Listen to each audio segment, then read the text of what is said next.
Setelah 5 tahun menyepi, kini Cantik Detektif kembali. Seluruh dunia ku jelajahi, rahsia kecantikan akan ku cari. Semuanya bermula di sini, Tunisia Aslema.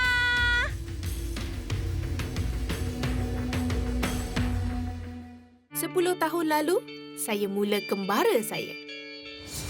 Satu dunia saya nak terokai untuk membongkar rahsia kecantikan wanita-wanita di luar sana. Pelbagai rawatan saya cuba. Bermacam-macam dah saya rasa demi siasatan saya. Ada yang saya suka, ada yang saya suka sangat. Saya bagi Cantik Detektif 3, 4, 5/5. Namun, ada banyak lagi yang belum saya lihat dan cuba. Maka saya teruskan jelajah saya. Saya Huda Ali, Cantik Detektif. Tunisia, sebuah negara Afrika Utara yang wujud sejak beribu tahun lamanya. Penduduk asal Tunisia terdiri daripada kaum Berber atau kini lebih dikenali sebagai Amazigh. Ia berkembang menjadi Empire Carthage yang hebat sejak abad ke-7. Tunisia juga mempunyai pelbagai pengaruh daripada Rom kuno, kaum Arab, Turki Uthmaniyah dan Perancis. Campuran budaya ni juga boleh dilihat daripada bangunan-bangunan lama yang masih wujud, cara kehidupan mereka dan juga rahsia kecantikan mereka. Tunisia, sebuah negara bersejarah yang penuh kontras. Aslema. Mereka ada padang pasir yang menakjubkan dan juga pantai-pantai yang indah. Mereka bertutur dalam bahasa Arab dan juga Perancis untuk perbualan harian mereka. Dan wanita-wanita di Tunisia ni berfikiran kosmopolitan, namun begitu mereka masih memegang utuh pada tradisi dan warisan mereka. Mari kita bongkar rahsia kecantikan Tunisia. Saya kini berada di Hammamet, sebuah bandar tepi laut yang terkenal sebagai destinasi pelancong yang popular di Tunisia. Selain daripada pantai-pantai indah, terdapat kubu-kubu batu yang pernah menjadi sesebuah kota yang dipanggil sebagai Medina. Terdapat beberapa buah Medina di serata Tunisia. Dan ianya bukan sahaja tempat tinggal orang di sini, tapi juga mengandungi masjid, tempat makan dan suk atau bazar yang menjual aneka barangan menarik. Waktu saya tengah jalan-jalan di Medina ni, saya disambut oleh salah seorang pekerja di sini namanya Hana. Bila saya salam beliau tu, saya ternampak dekat tangan dia ada desain inai yang sangat cantik. Henna? No, hakus. Hakus? Hakus apa pula kan? Jadi beliau pun bawa saya untuk naik ke atas untuk lihat cara membuat hakus ni.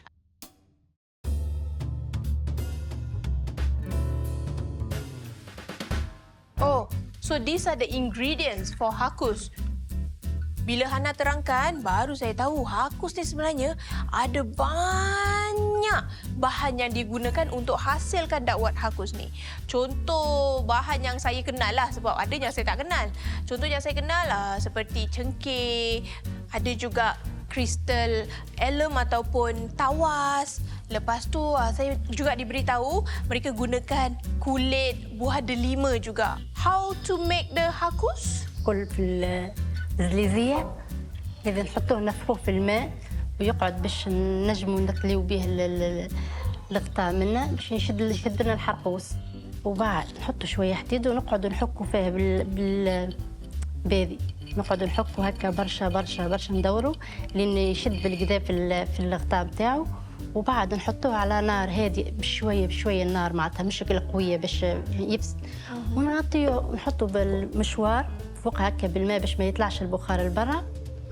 وبعد 4 ساعة نتحصلوا على الخليط بتاع الحرقوس. Hakus ni nampak serupa macam inai yang selalu kita pakai untuk majlis kahwin ataupun sebagainya, tapi berbeza. Bahan-bahan dah beza. Bau dia pun lain. Kalau hakus ni bau dia macam ada bau asap-asap sebab dibakar kan. Lepas tu ada macam kayu-kayu yang digunakan dan sebagainya. Kalau inai hanya dari daun.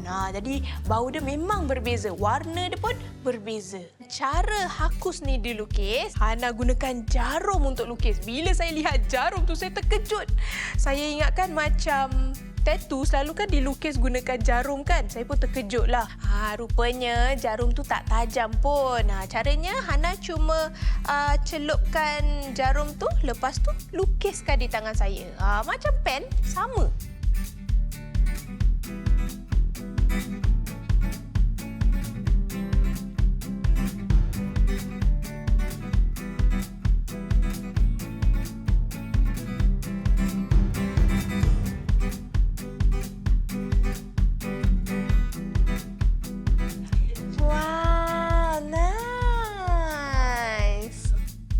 Saya suka pengalaman saya di Medina ni. Saya belajar sesuatu yang baru. Cantik tak? Tangan saya ada hakus di sini. Kerana ini adalah salah satu lambang kecantikan tradisional wanita-wanita Tunisia. Dapatlah saya feeling-feeling. Saya suka sekali. Saya bagi cantik rating berapa? Mestilah 5/5.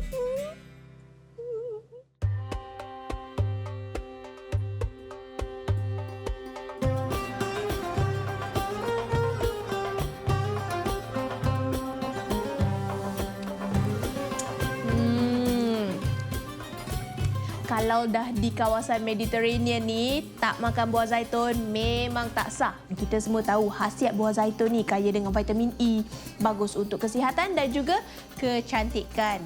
Boleh dimakan begitu saja ataupun dijadikan minyak untuk disapu pada kulit dan juga rambut. Memang sedap buah zaitun kat sini.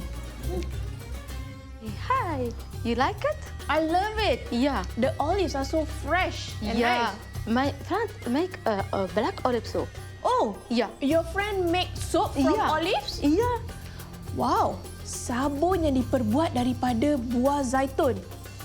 Menarik.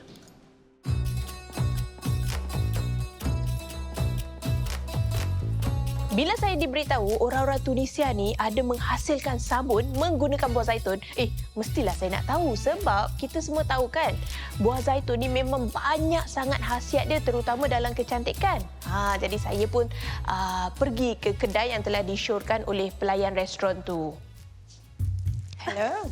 Aslema. Aslema. Hello. Hi. I was told that you actually make a beauty product from olives. Of course. Oh, really? We have the black soap, make it with olive oils and a black olive. Oh. You prepare the skin before the scrub. Sabun yang diperbuat daripada buah zaitun ni namanya savon noir. Savon bermaksud sabun. Sama kan dengan perkataan Melayu kita. Dan noir tu maksudnya hitam. Jadi sabun hitam. Dan sabun hitam ni adalah sabun tradisional orang-orang Tunisia. This is the black Olive? olive oil and hydroxide de potassium. Potasium hidroksida ni dihasilkan secara semula jadilah. Dicampurkan abu kayu bersama dengan air hujan.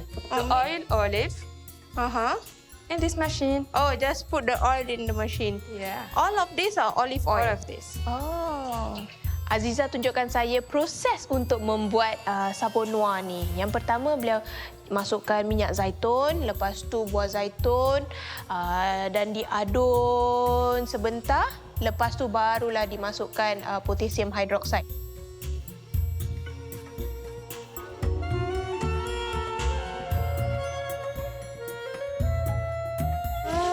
So how long do we have to wait? 2-3 hours. 2 to 3 hours. Wah, so long. Lama juga nak kena tunggu. Baru ingatkan saya boleh cuba. Tapi Aziza kata jangan risau. Beliau boleh bawa saya ke sebuah hamam berdekatan kedainya untuk cuba savon noir. Bila terapi saya mula sapukan sabun noir di kaki saya tu, mula-mula saya lihat tak macam sabun pun. Rasa macam dia tengah sapu minyak aja. Bukan tu saja. Bila saya lihat, macam lintah pun ada. Sebab sabun noir tu dia macam hitam bertumpuk-tumpuk. Licin macam tu kan. Macam jelly-jelly. Geli sedikit pun ada. Bila terapi sapu, gosok, urut, barulah nampak buih-buih sabun. Lepas tu, terapi saya menggunakan sarung tangan yang dinamakan Kesa untuk scrub kaki saya. Dan Kesa itulah digunakan untuk gosok untuk keluarkan segala sel-sel kulit mati di badan kita. Dia gosok. Setelah tu, beliau pun bilas ataupun cucikan dengan air. Saya memang suka sangat dengan sabun Noah ni. Sebab apa? Ia menggunakan bahan-bahan alami ataupun bahan-bahan natural. Lepas tu memang terbukti berkesan. Dan yang ketiga, sangat otentik di Tunisia ni. Selepas dicuci tadi, kulit saya memang rasa lembut, lembap dan berkilat seolah-olah macam saya pakai pelembap. Padahal tak. Saya kasih cantik rating 5/5. Saya dah beli untuk bawa balik Singapura. Nak tengok tak kulit kaki saya? Jeng, jeng, jeng. Cantik, berkilat.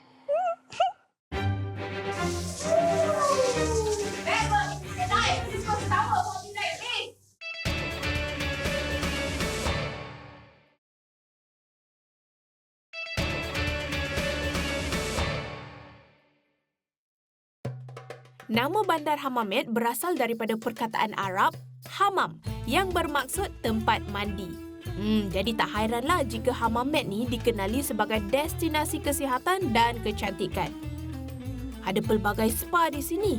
Malah, ia terkenal sebagai salah satu pusat thalassoterapi atau rawatan menggunakan air laut kerana jaraknya yang berdekatan dengan Laut Mediterranean. Bila dapat tahu tentang thalassoterapi, mestilah saya nak cuba. Kalau tidak, rugilah kan dah sampai Tunisia tak cuba thalasso. So before we start the thalasso treatments, we always have a consultation with our doctor, Dr. Rahma. Okay. Thalassotherapy uses hot sea water that we bring from the sea. We do also bacteriological analysis for this seawater to make sure it's clean. How is the process like for this thalassotherapy? We do the consultation. I see which treatments are according to his health state. Then I will propose which treatments. So seawater contains mineral salts and trace elements, which is important for the body. The body will absorb the lack of these elements for blood circulation, for the dermatology and pathology. Sebenarnya, thalassoterapi ni ada pelbagai jenis rawatan. Contohnya ada yang dalam kolam, ada yang dalam bathtub. Tapi yang Dr. Rahma syorkan untuk saya adalah douche à foujon dan juga douche à jet.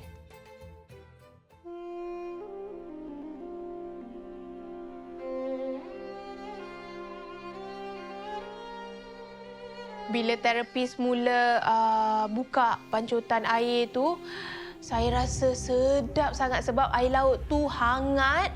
Jadi bila badan kita ni dah penat-penat, kena pula pancutan air hangat yang deras, memang rasa macam diurut. Lepas tu tambah pula dengan terapi saya memang tengah urut. Jadi bayangkan saya macam ada 4 ke 5, 6 tangan yang sedang urut badan saya. Jadi rasa sedap sangat, lega. Air laut Mediterranean ni mengandungi potassium chloride, sodium chloride dan juga magnesium chloride yang sangat bagus untuk badan kita. Bila ia meresap, ia dapat menyihatkan lagi tubuh badan kita. Dah tiba masanya untuk saya menjalani rawatan yang kedua, iaitu douche à jet. Yang ini dia memang sangat unik. Tak pernah seumur hidup saya lalui rawatan seperti ini. Saya rasa macam saya ni kereta dalam car wash.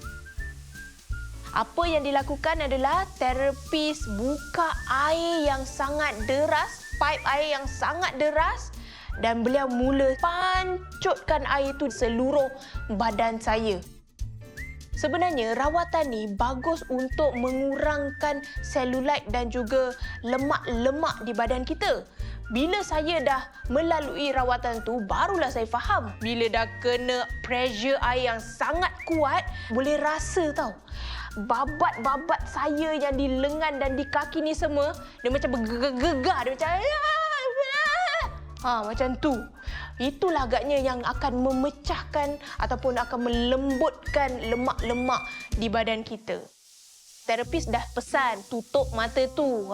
Saya ni bukan apa, kita bukan selalu dapat pengalaman macam ni. Jadi saya nak tengok juga kan macam mana rawatan tu dilakukan. Jadi saya bukalah mata. Tapi bila air tu dah masuk terkebil mata saya, pedih. Next time must wear goggles, you know? My eyes. Wear goggles.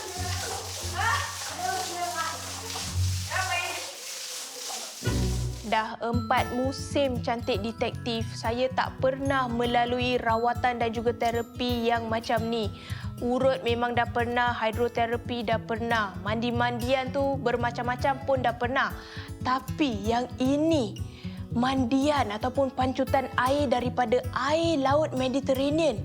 Sesuatu yang baru, ia dapat melegakan sangat otot-otot saya. Satu pengalaman yang sangat simbolik yang saya tak akan lupakan daripada Tunisia. Saya bagi Cantik rating 5/5. Cuma masih rasa masin-masin sikit air garam tu.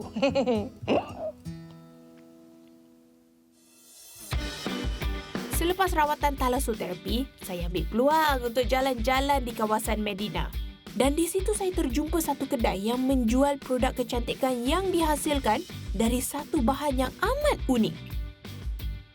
What do you sell here? I am a cosmetologist and artist soft maker. I make soaps and cosmetic beauty with camel milk and olive oil. Oh, camel milk and olive oil. Fresh camel milk. Oh, this is fresh camel milk. Milk, yeah. Wow. Oh, it tastes like normal milk. Camel milk is very rich in vitamin B and cell mineral, salt. That is composition similar the mom's.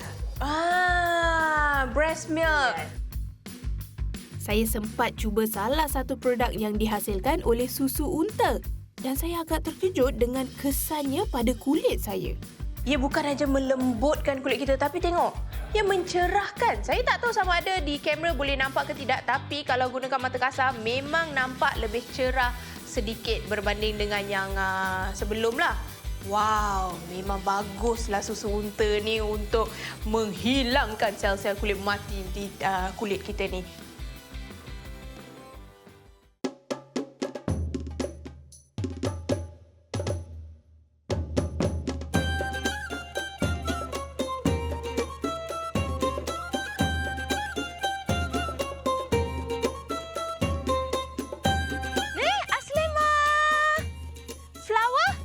Jasmine?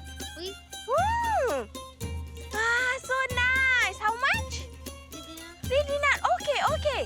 Menurut kajian saya, Kota Nabil ni memang terkenal dengan floral water ataupun ekstrak air bunga mereka. Wanginya. Okay. I buy 4. Okay?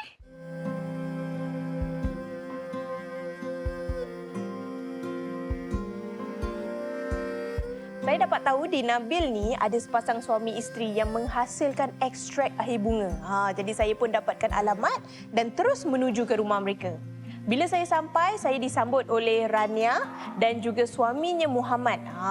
Saya pun tanyalah bagaimana mereka menghasilkan ekstrak air bunga ni.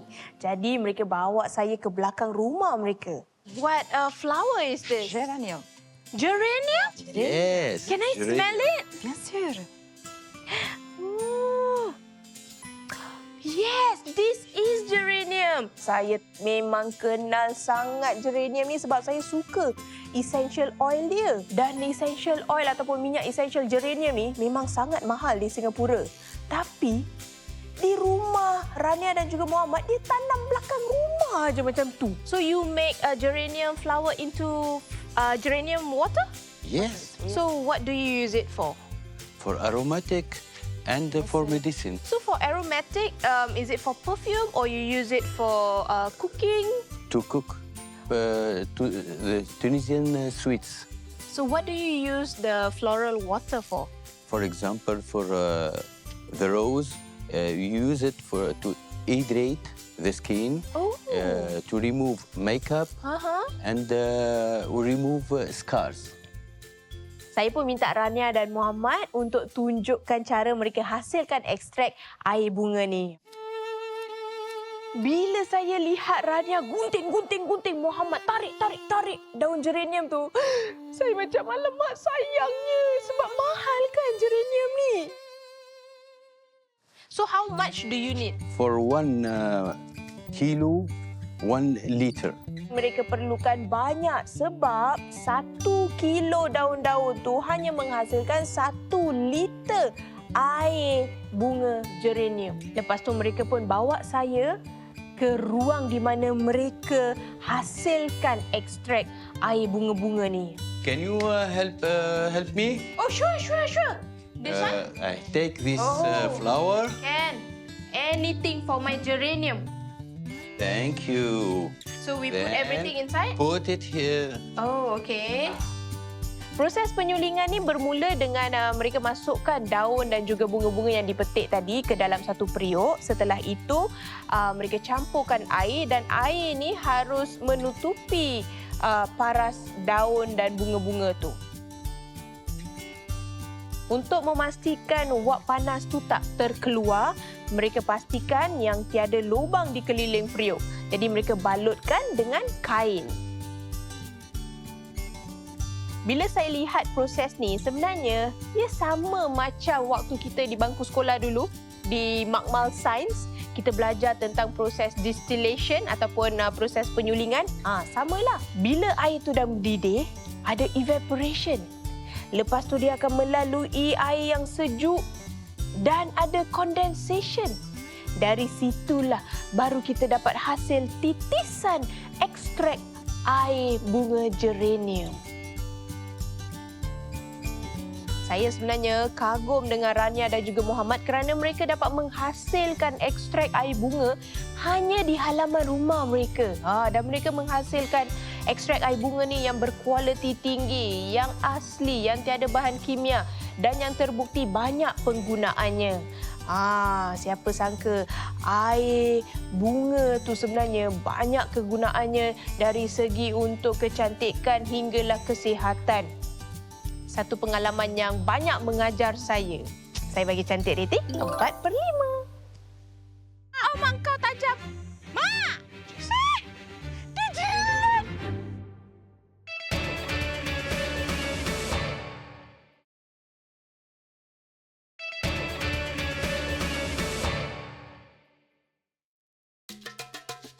Tunisia memang terkenal dengan pantainya yang cantik, air lautnya yang jernih dan pasirnya yang halus. Maka, tak hairanlah jika negara Afrika Utara ni menjadi destinasi pilihan ramai yang ingin menikmati cara kehidupannya yang santai dan yang penuh dengan aktiviti laut. Ramai pelancong datang ke Tunisia untuk pantai-pantai mereka yang menakjubkan. Dan wanita-wanita Tunisia ni ada cara yang inovatif untuk menikmati suasana pantai dengan cara sopan.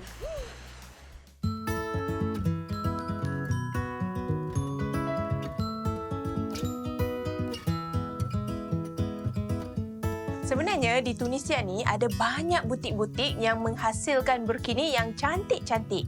Dan saya datang ke Maya Square untuk mencari burkini yang sesuai untuk diri saya. Saya bertemu dengan Mariam, pemilik butik ni, dan beliau terangkan pada saya yang untuk menghasilkan burkini ni sebenarnya ada banyak aspek yang dititik beratkan. Contohnya seperti desain, warna, material ataupun fabric yang digunakan untuk burkini ni. We use 2 type of fabric. Yes. So this one dries in around 2-3 minutes when you go out of the water. This one takes a little bit more, but it also dries very quickly. Bikini di sini sebenarnya agak menarik kerana ada macam-macam cara untuk kita gayakan. Ada yang 3 bahagian, 4 bahagian, ada yang ada outerwear ataupun baju luar supaya dapat menutup bentuk tubuh kita. So pretty! You accessorize the bikini. Yes, actually you can put a sun hat with it. It works very well. You can fashion it as you want. We have also a matching bag Yes, so for cute. all our bikinis. So you have the choice. It's a complete set. Exactly. Right. You can go for a complete set, or you can go for your own bag. You have the choice. Wah, rambang betul mata tengok burkini-burkini yang ada di sini. Rasa macam nak cuba semua desain-desain yang ada.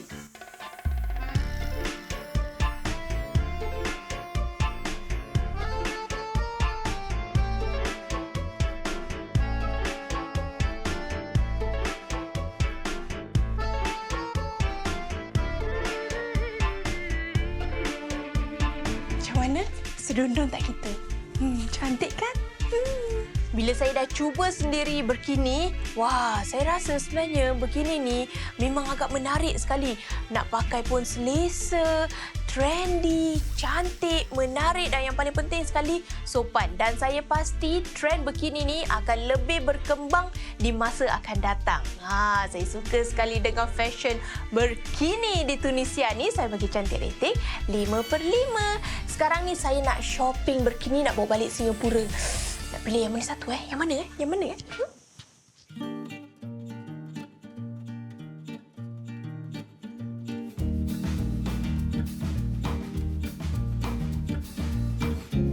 Cantik tak berkini ai? Walaupun kita dah pakai berkini ni, kulit tangan, kulit kaki, muka dan sebagainya tetap terdedah pada sinaran matahari. Jadi kita kena gunakan sunscreen. Dan saya disyorkan oleh wanita-wanita di Tunisia ni untuk menggunakan ataupun memakai sunscreen yang mengandungi prickly pear ataupun pear berduri. Apa tu Tapi apa pun, sebelum tu saya nak bersantai di tepi pantai.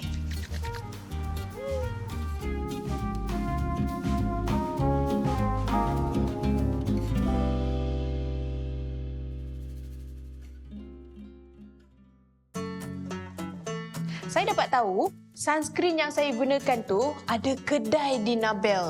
Jadi saya minta tolong Asma, seorang guide saya, untuk bawa saya ke kedai tu.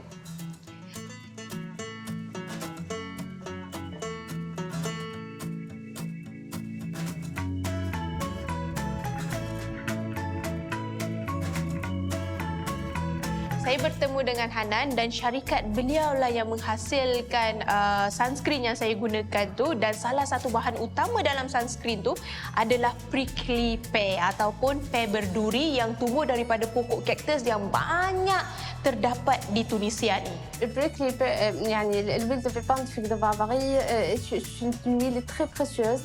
يغذي البشرة en profondeur, très hydratante. with أحسن الإنغريديون نستعملهم في المنتوجات العناية بالبشرة. أنتي ريد، ريجينيرون سيلولير pour les cernes aussi. It's good هو البرودوي برينسيبال في الجام نتاعنا كوزميتيك، ومنها البرودوي اللي خديته أنت. Wow, so many nutrients. So can I see your different prickly pear products? Hanan sapukan minyak biji buah berduri itu di tangan saya.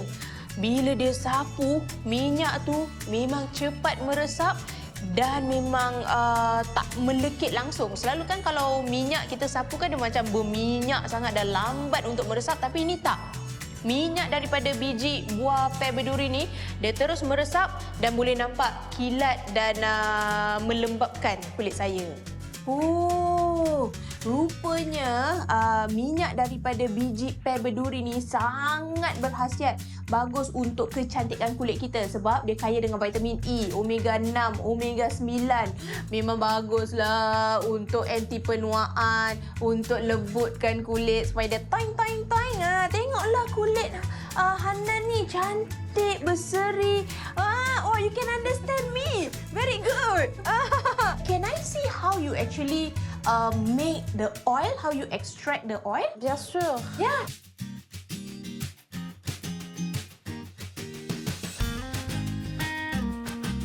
The process of extraction of oil, cold pressed for 14 degrees. This the process. Selain daripada minyak daripada biji buah pear berduri ni, mereka juga gunakan hampas biji pea berduri ni untuk dijadikan scrub.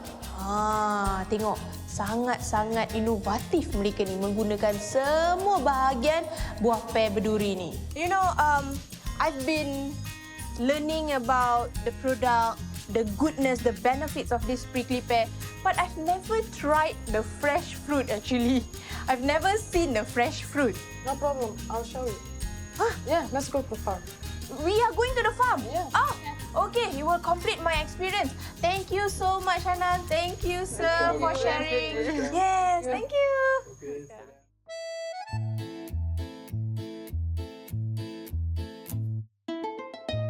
Bila saya sampai je ladang tu, tuan punya ladang tu tunjukkan saya cara untuk memetik buah pea berduri ni. Beliau gunakan macam pencucuk gala gitu. Jadi beliau pun jolok, pusing, tarik. Tada! Dah siap buah dia. Tuan punya ladang tu cakap belum boleh pegang sebab masih berduri. Jadi apa yang beliau lakukan, dia ambil daun, dia gosok, pusing untuk hilangkan duri-duri pada buah tu. Beliau pun potong, suap saya lah. Terkejut juga saya. Dia suap dengan pisau-pisau sekali. Wow. See? Buah ni sangat menarik. Rupa dia tu seakan-akan macam buah naga. Tapi bila kita kunyah tu, dia ada biji-biji seakan macam kita tengah makan buah markisa, teksturnya. Tapi rasa dia tu macam buah papaya. Pelik. Suap lagi. Okey. Nice. Bila saya dah rasa buah ni sedap, saya tengok cara dia jolok buah tu macam senang je. Cuk. Jadi saya pun mintalah nak cuba. Oh, this one? This one? This one? Okay. Wow. Dapat hasil tangkapan saya hari ni. Wah.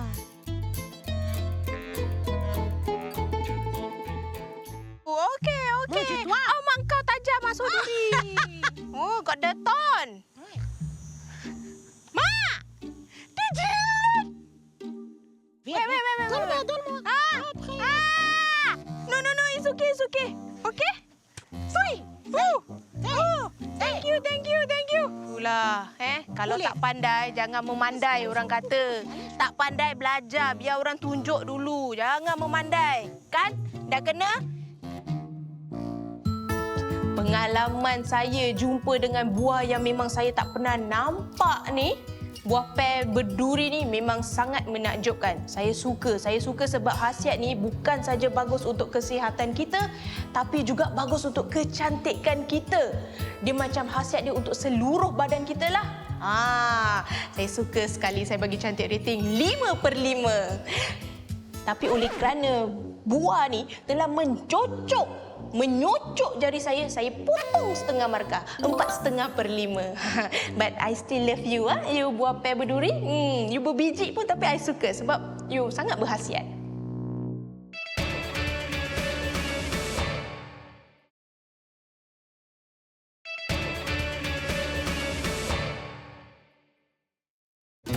Sedang kami dalam perjalanan balik, Asma memberitahu saya yang terdapat satu perkampungan orang Berber atau Amazigh yang telah wujud sejak zaman kuno lagi dan beliau tanya jika saya ingin melihatnya. Sudah tentulah saya nak kan? Bila saya sampai di Zriba Aulia, saya dapati tiada satu orang pun yang ada di sana. Asma beritahu saya yang orang-orang di sini telah berpindah ke kawasan lain pada tahun 1960-an ke perumahan yang baru di Hammam Zriba. Bila saya melintasi laluan-laluan dan dinding-dinding batu yang ada di sekeliling saya dapat bayangkan bagaimana orang Tunisia di zaman dulu menjalani kehidupan mereka. Zriba Aulia benar-benar memukau jiwa saya. Wow, this is so amazing. Yeah. So cantik. You know, Malaysia is so cantik. It's beautiful. Yeah.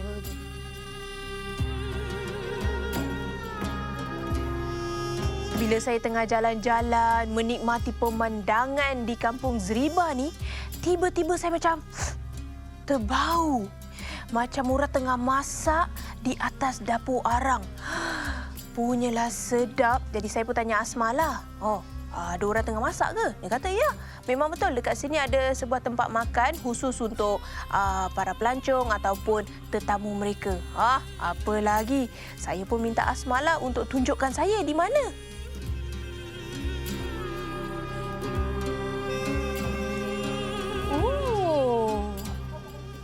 What are the ladies doing, Asli? They are making couscous. Traditional food. Oh, yes, I know couscous and I love couscous. Aslema.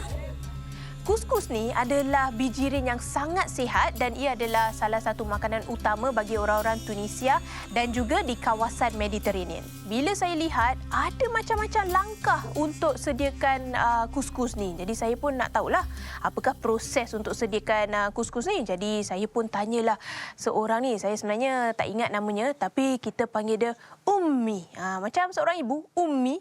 Jadi Ummi kata proses yang pertama adalah couscous tu mereka akan kembangkan dengan air garam. Proses yang kedua adalah untuk diayak. Mereka ayak couscous tu. Lepas tu dah diasingkan couscous yang kasar tu mereka masak dahulu. وفصل ليه؟ بالزيت باش الكسكسي ما يشدش. يقعد الكل نقطنها نهبط الكسكسي فور نصب الكل يتصب الكل. ما يقعد تعبان. Masak sebentar dan bila masak tu mereka letakkan cengkeh dan juga kulit kayu manis. Oh, so you use clove and cinnamon to give some aroma. Can I try doing this stage? Actually, she said that if you are going to try, you need to put. Okay. Sekarang saya boleh buat kerja. Tadi makcik tu kata kalau nak tolong, nak kena pakai tudung, selendang ni semua supaya rambut tak jatuh kat dalam untuk jaga kebersihan. Selalu kan kita pakai hairnet. Diorang tak pakai hairnet, diorang pakai tudung ni. Cantik. Teringat zaman-zaman pergi ngaji. Okey. Oh, like that. Ni macam ayak tepung ni. Ayak couscous. Setelah dalam 10 hingga 15 minit couscous tu dimasak, mereka angkat couscousnya dimasak tu dan tuangkan ke atas kain. Saya diberitahu proses tu untuk couscous tu bertukar warna supaya menjadi lebih gelap kekuning-kuningan. Memang betul. Jadi setelah mereka kena tunggu dalam 30 minit gitu, lepas 30 minit bila buka memang dia kekuningan. Very fragrant. Jadi ini adalah langkah yang terakhir. Setelah dimasak, mereka keringkan selama 4 hari. يجوا الكسكسي تعبان. This is ready to eat one. تفطروا منه مستقبل. It's prepared and cooked. Mereka masakkan markah couscous, iaitu macam lamb stew. Lepas tu di atasnya mereka kukus couscous tu. Wow! Now I'm hungry. لا تملك كل شيء وتشبع. Yes! Nice. Wow, macam ni. حاجة عربي المال. Dah kerja susah-susah dapat upah makan, I okey punya.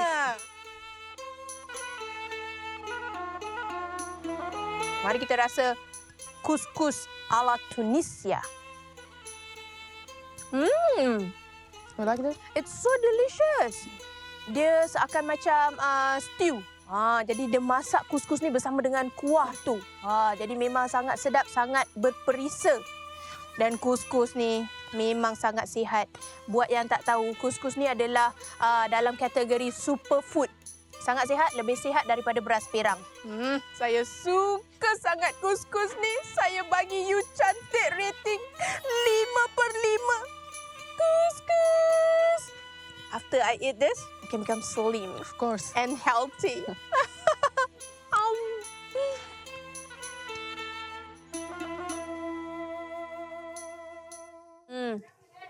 I'm really enjoying my time here. It's just so breathtaking, beautiful, once in a lifetime experience. Ooh, they're performing? Yeah. Music? Tunisian music. Oh, Tadi masak, sekarang main muzik.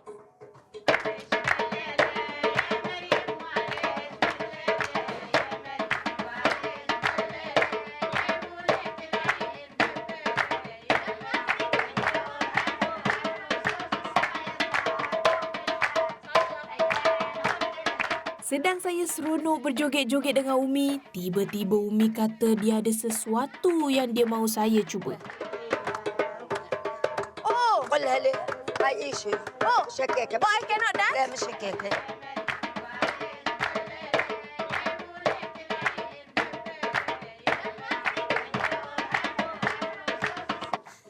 Nice? Wow, you look really beautiful. Thank you. Yeah, you- Pretty. Asma, I want to know, Yeah. is this the traditional Tunisian costume? قالت لك هذه كوستيوم تراديسيونيل نتاع هي تونس. لبستنا Yes, yes. التونسية This is our traditional dress. They used to wear it, especially old ladies and Amazigh people. Oh, Amazigh people. So this is Amazigh traditional Amazigh, costume. Donc l'origine من الأمازيغ. من الأمازيغ. Originally from Amazigh people. They used to wear it. Oh, so on special occasions. في العريس والمناسبات. في العريس والعروسة قبل كانت تلبسها زادت تلبسها نهار السابع. تلبس التبديل هذه وتبعد تلبس نهار السابع هكايا فهمت لبستنا المزيغية هذيك هي. Yeah, they wear it in special occasions, especially the bride. They used to wear it in her. Oh, the bride. Now, Umi, I look like Tunisian lady. شنو؟ تشبه التوانسة توا. هاي تونسية توا I can dance with you now. تونسية حتى وجهك تونسي مزينك Even تونسي. your face is Tunisian, like. So Oh, wow. Like Tunisian by my nose. No. Sharp. وجهك تونسي عينيك ودورة وجهك your eyes, your nose, everything. You Oh. look like Tunisian. You lying, Umi. My nose, not Tunisian لا. nose. كذب عليه. لا والله لا. No, she's لا، very لا، sick. Oh, come on, Umi. Yes, Umi.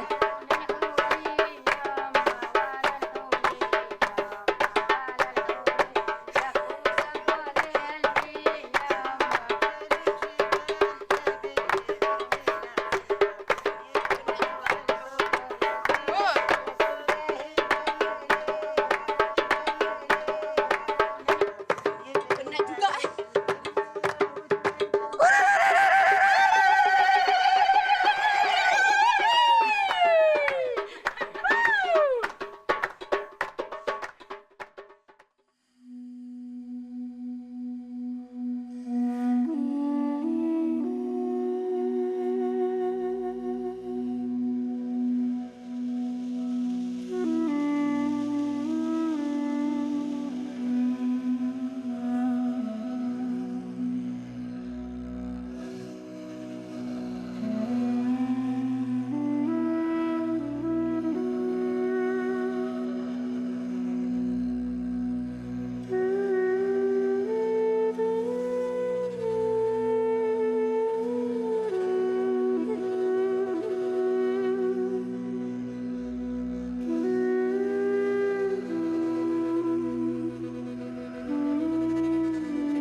Tunisia, sebuah negara yang mungkin tidak begitu dikenali di kalangan kita tetapi penuh dengan rahsia-rahsia yang tak dijangka.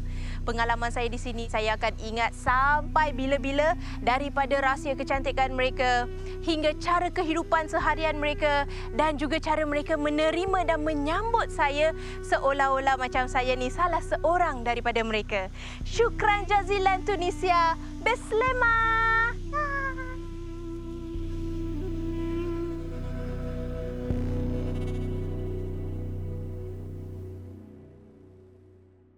Oh, delicious.